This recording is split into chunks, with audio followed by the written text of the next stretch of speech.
Welcome back to the 13 Ranks of Halloween. I'm Adam J. Today we're going to talk about a series that has been dear to my heart since I was 6 years old. I am so not kidding. The Alien franchise. Now, like most franchises, not every entry in this series was a winner, but much like a domestic abuse victim, my ass keeps coming back for more. Whether xenomorphs are in space, a prison planet, a colony, or represented as black goo, just go with it, there's no doubting the impact that the Alien series has had. Now, just to be clear, while there are technically no xenomorphs in the film, I will be including Prometheus in this ranking. While it is more of a spin-off of the franchise, I feel like it more than earned a spot here. So without further ado, here's my ranking of the Alien franchise.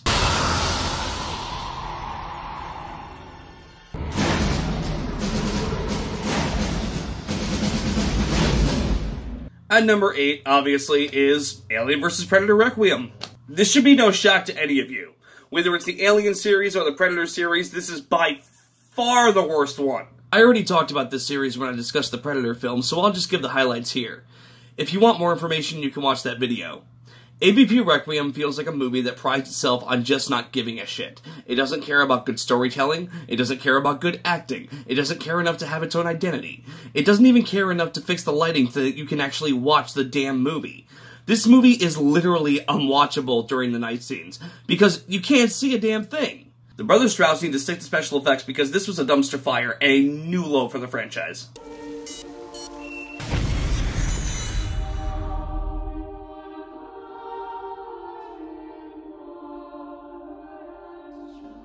Alien 3. I'm sorry guys, I despise this film. I honestly wish AVP Requiem didn't exist, just so I could put this at the bottom. I mean, granted, I wish that film didn't exist on principle, but you get the idea. Ripley is the lone survivor, yet again, with Newt, Hicks, and Bishop killed off in the very beginning. How fucking dare you? We were dying to know what happened to these characters. Instead, they just killed off the fan favorites from the last film in the very beginning. No rhyme or reason for them doing it, they just did it. My guess is that it was an attempt to bring back the feel of the first film, but none of that works. On the prison planet, we meet a bunch of throwaway, stock, generic, idiot prisoner characters who all look the same, making it very hard to form a connection with any of them. The only one that gets any sort of real character intrigue is Clemens, played by Charles Dance.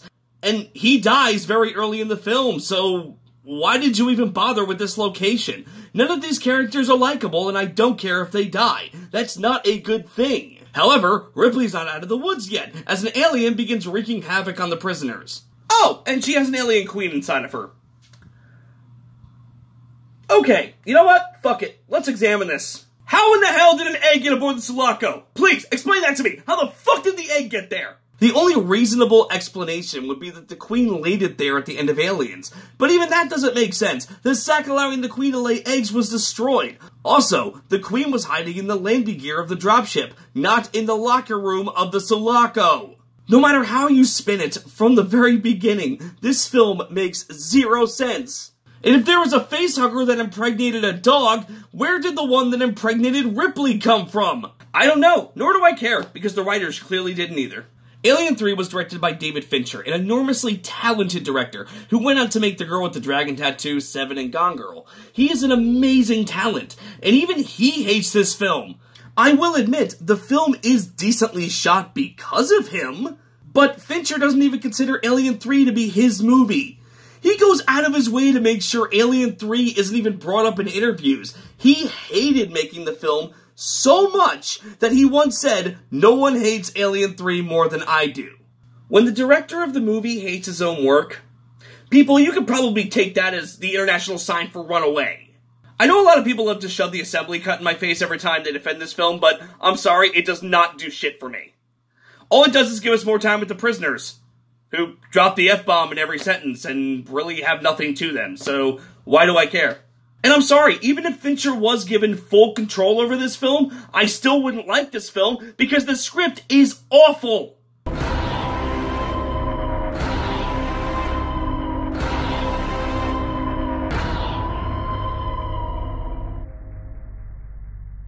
Coming in at number 6 is Alien vs. Predator. Now, I just talked about this in the Predator video, so I will be short with this one. Alien vs. Predator is a film that, despite its place in this list, I have warmed up to over the years. I can acknowledge that, despite all of its faults, it can be entertaining, and it was made by a director who was clearly trying to make something good. It wasn't just slapped together, an actual effort on Paul Anderson's part went into this. There's some cool action with aliens and predators, Alexa Woods is a cool protagonist, the actors aren't half bad. However, the only character you do care about is Alexa Woods, because she's the only one that gets any sort of intrigue or development. Everyone else is just kind of stock and along for the ride. There are so many leaps in logic from scene to scene. But if you want to see a Versus movie that is about 10 times better than it has any right to be, I'd say give this a watch.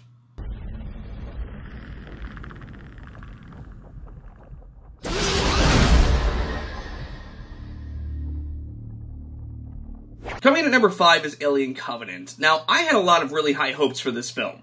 And while I was impressed by a lot of it, some things still left much to be desired. It suffered from a couple of the problems Prometheus had, only worse. Furthermore, it also revealed some new revelations about the xenomorphs that were just kind of bizarre. Let's just start with the positives. The actors were actually quite great. Even Danny McBride, who was normally known for his obnoxious comedy antics, gave a very grounded and realistic performance for his character. It was actually quite impressive to see him do a role like this so well. Michael Fassbender, who played dual roles this time around, was the highlight of the film, although I don't think there was ever any doubt of that. The visuals in this movie are outstanding. I mean, absolutely breathtaking. This movie is gorgeous. Ridley Scott's direction was top-notch. Much like he did with Alien, this man took every opportunity to build tension and horror every chance he got. However, the good stuff kind of stops there, unfortunately. First and foremost, the way they revealed the fate of Dr. Elizabeth Shaw was beyond pitiful. I loved this character, and knowing that she went out in such a lazy manner was so disappointing. The characters in this movie are just dumb. I mean, if you thought the characters in Prometheus were stupid, you will be pining for them after this flick. There was one character in particular who was so dumb, she locked a woman in a room who she knew damn well wasn't infected, and then, like, 2 minutes later proceeds to shoot in an area, like shoot shotgun in an area where she knows there's gas. Really? There's stupid, and then there's let's. Catherine Waterston gave a good performance in the lead role of Daniels, but her character might as well have been named Ripley Light. Ridley Scott and the writers were so preoccupied trying to make this character so much like Ripley that they forgot to give Daniels an identity of her own. She has her husband die in the beginning, a character we never get to meet, and she's sad for like a whole 10 minutes. Oh, and why do they go to this planet instead of, going to the one that they were originally scheduled to go to? Because they didn't want to go back into cryosleep. They were too lazy to go back into cryosleep, so they tried to inhabit a planet they knew nothing about. I'm not making any jokes, this is literally what happens. It's just such a dumb and lazy excuse, it's hard to believe that John Logan helped write it. But the worst thing about this movie is the reveal of the xenomorph's creation. David, the android from Prometheus, killed the engineers and began experimenting with creating life. He used Dr. Shaw as the first host to create his little monstrosities. So basically what this film is telling us is that the aliens, in a series called Alien, aren't really aliens. Am I the only one who sees the problem here? However, despite all of its problems, Alien Covenant manages to be entertaining enough to earn its number 5 spot. Believe me, I respect Ridley Scott wholeheartedly for trying new things with this otherwise dead-as-a-doornail franchise. The writing isn't great, but it has ambition that I do admire wholeheartedly. The characters are stupid, but the acting is pretty damn good. The visuals and scares are really enough to carry the movie, even if it does resort to slasher movie cliches in 1 or 2 scenes. The shower scene, I mean, come on, Ridley Scott, you're above that, bro. Where is it?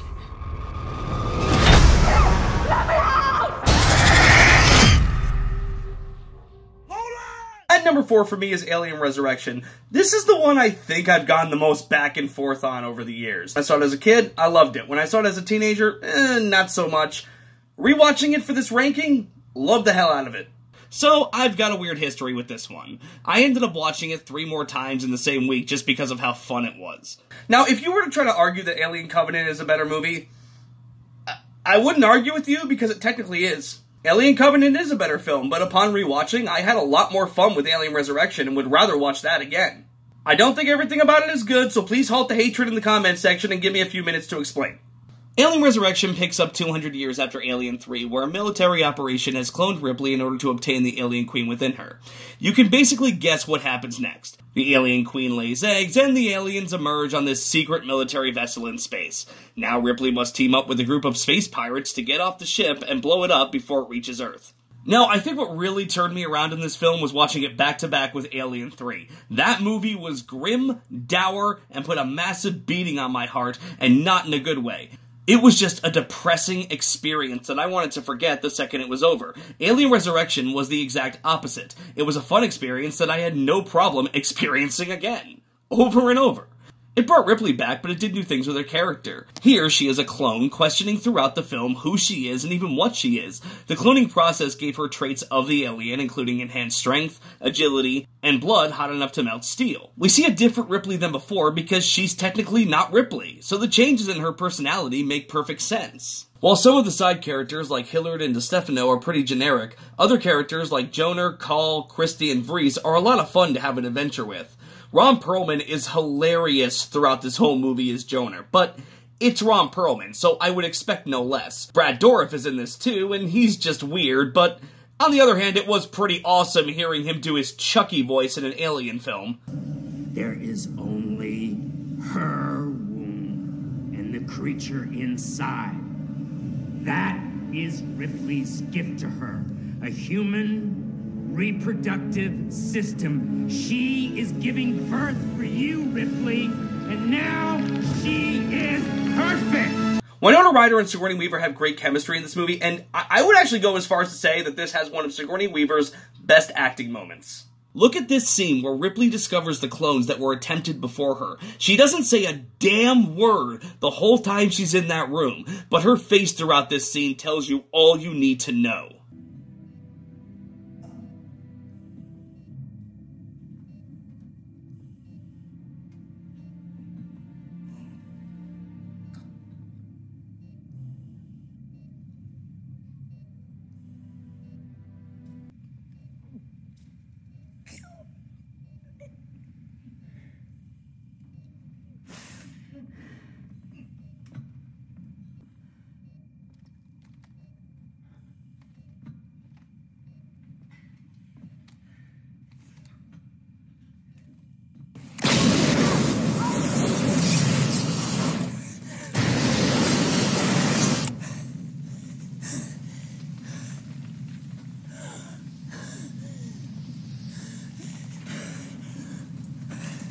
Fear, confusion, sadness, and hatred, all in one perfect performance. And even after all that suffering, she shows Ren the mercy that he clearly doesn't deserve.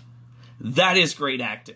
As for the action, there's not a ton of it, but there is a great underwater sequence that still holds up, despite some outdated CG, and Jean-Pierre Jeunet brings his own style to the picture, much like the last three directors did.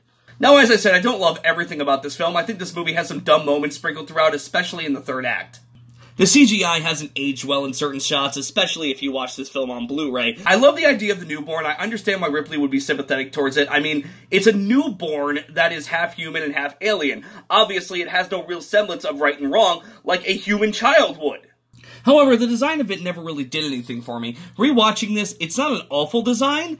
I just feel they could have done something better than this. It just feels a bit too far removed from the Alien designs we've actually seen. But then again, Alien designer H.R. Giger loved this design, so what the hell do I know? Michael Wincott's introduced as this badass leader and then is killed off almost immediately. In a very dumb way. Even when I saw this as a kid, I was pissed at how much his character was wasted, because he was awesome. Christie's death was absolutely ridiculous. Raymond Cruz's acting as DeStefano was just awful at times, especially in one deleted scene that I thank God was actually deleted. Lastly, the third act, while not terrible, feels really rushed. Like they had to end the film, so they just threw the climax on the screen praying it would work. I think if they had spent another 20 minutes of screen time maybe building up the newborn, giving us some more character moments, throwing in another action scene, or even bringing the final battle to Earth like Joss Whedon wanted to do, this film would have been better, and would have received a much warmer reception. There's a great movie in here somewhere, but it's bogged down by a couple of things that could have either been done differently or expanded upon more. So yeah, Alien Resurrection is not a masterpiece. Like, not even close. However, rewatching this film gave me a lot of joy. I had a good time despite the things that didn't work. If you want a visceral experience, you can watch one of the first two Alien films. If you just want a fun, sometimes cheesy B-movie with the aliens running around, Alien Resurrection is for you.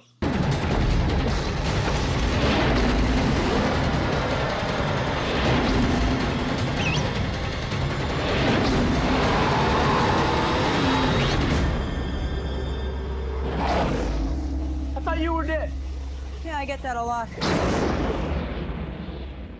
Number 3 for me is Prometheus. Yes, I love Prometheus. Say what you will about it, and I know many will, but after Alien 3 and the 2 AVP films, Prometheus represented a welcome change of pace for the series. I mean, that change of pace kind of dropped the ball a bit with Alien Covenant, but I digress. As I said, I don't really consider it an Alien film per se, but for what it is, it does its job really well. The film takes place years before Alien, as the Weyland Corporation sends a team to investigate the potential discovery of alien life. Instead of focusing on the xenomorphs from the other films, it instead focuses on the engineers. Remember the space jockey in the chair from Alien? That was an engineer. Prometheus raises great questions about the beliefs of human existence and focuses on themes of faith versus knowledge and religion versus science. It is through and through a proper sci-fi film that, in terms of its story, does what a science fiction film should do. It immerses its audience into its world and gradually builds on itself with ideas and intrigue, rather than explosions and fan service. The acting is great, the themes are provocative and interesting, and the visuals are spectacular. Even if I hated this film, I'd watch it just for the visuals. Over the years, I've come across many people who do hate this movie, and for the most part, it's for one of two reasons. The biggest complaint I hear about this film is how dumb some of the characters are. If I'm being perfectly honest, I have a similar issue with the film. Some of the characters in the film make incredibly dumb decisions. For example, how does the guy who created the mapping equipment get lost? He's the navigator and he got himself lost? Was that supposed to be ironic? Because it's actually quite dumb. Aside from Shaw, Weyland, Vickers, and David, the characters in Prometheus are very one-note and bland. The second complaint I hear about this movie is that it was advertised as an Alien prequel and wasn't. I certainly understand these frustrations, as the same thing annoyed me after my first viewing of the film. However, it's better not to think of Prometheus as an Alien film. It doesn't set up the first movie and doesn't contain any xenomorphs. What gets Prometheus through is not being a film in a franchise, but rather its own unique animal. We should actually be grateful that a director like Ridley Scott can still make good sci-fi like this. The story takes center stage. It's a story-driven movie that kind of puts most of its central characters on the back burner. It may contain a barrage of bland characters, but it's an original story and a great piece of filmmaking. We should be glad it exists. Big things have small beginnings.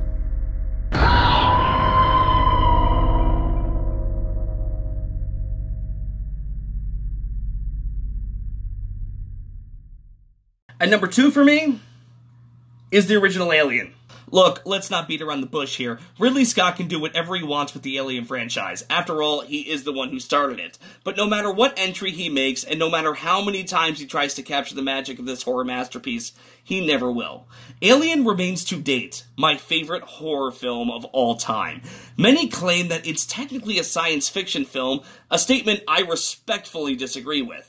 Aliens is a science fiction film.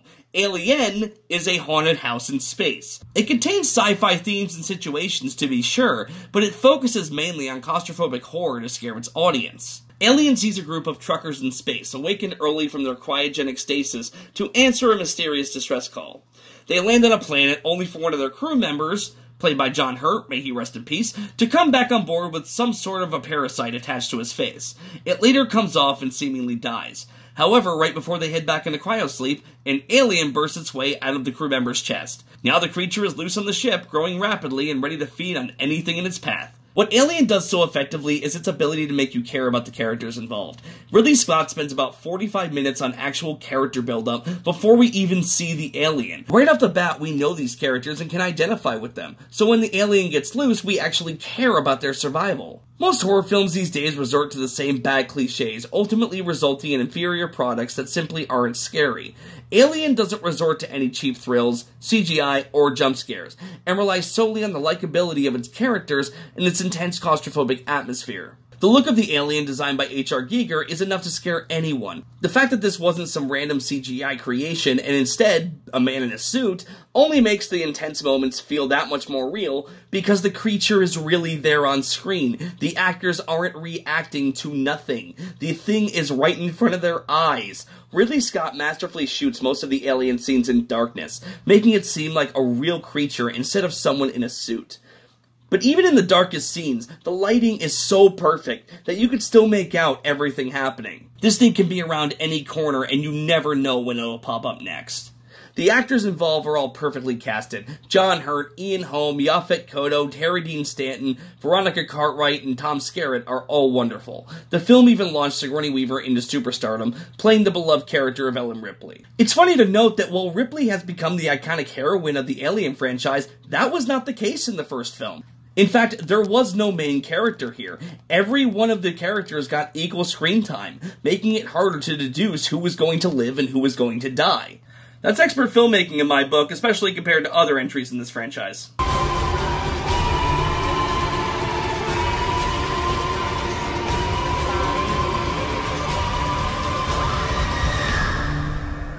can't lie to you about your chances, but...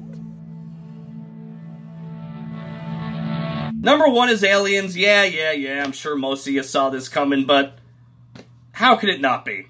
How could Aliens not top this list? Aliens represents one of the greatest sci-fi action films of all time, as well as one of the best sequels ever made, period. Not only does it further the story of the first film, it completely switches genres from horror to science fiction, and never once does it feel out of place. The aliens themselves are as horrifying as ever, and director James Cameron takes the first film and cranks the amazement up to 10 with intense scenes of drama, action, and horror.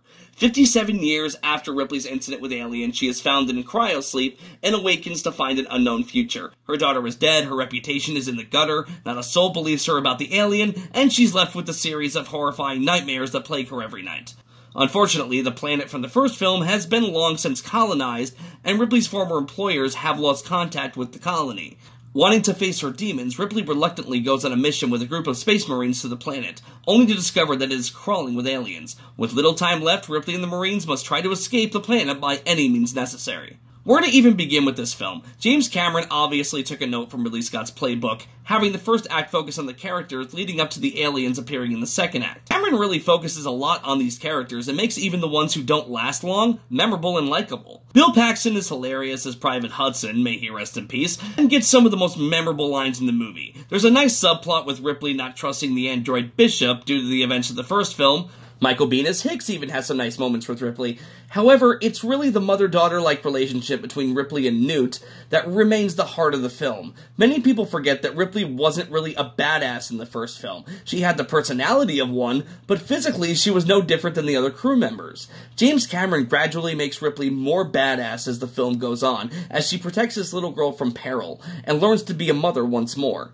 This is a character who has been broken and stripped of everything, and she literally has to fight, not just for this little girl, but for her very ability to sleep at night. Newt herself is a fascinating character, a 9-year-old girl who survived for months in a compound with aliens without being seen or captured. God, I hate Alien 3 for killing her! Fuck you!